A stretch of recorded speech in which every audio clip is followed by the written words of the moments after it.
Food. Mine. Ano ang lasa ng sikat na sausawan na produkto ng paumbong? Maasim. Sure na. Sure na. Fairy tales.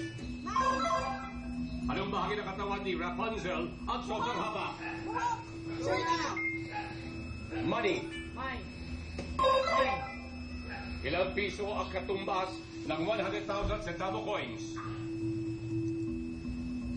100.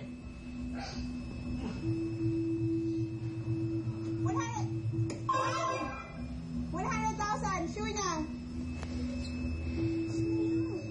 100 pesos. Sure na. Sure na. Sure na. Geometry. Mine. Ano ang geometric term sa hugis ng donut at salpabida? Sorry, sagot mo na. Bilog. Sure na. Animal. Mine.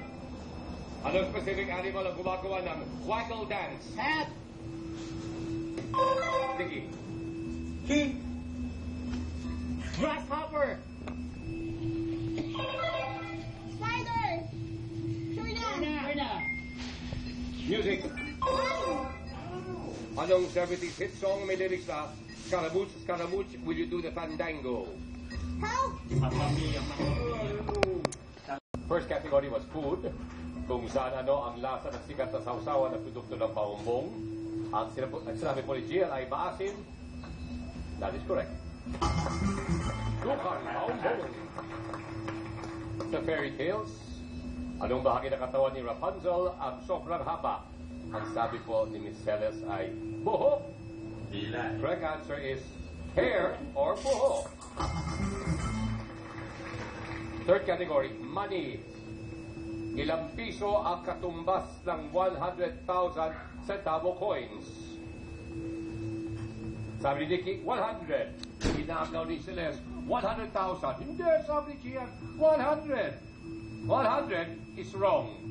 1,000. Correct answer, Gian? 1,000. 1,000.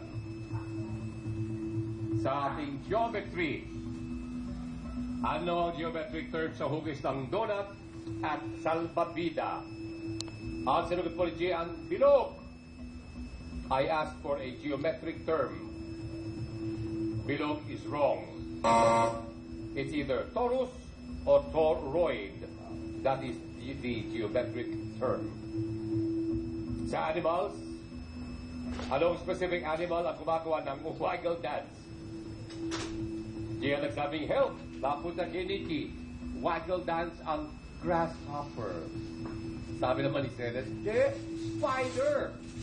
Eh, lahat naman kayo sumangayo dahil lahat kayo ay sure na. Spider is wrong. Yung pala'y bubuyok or B is the correct answer. Waggle dance.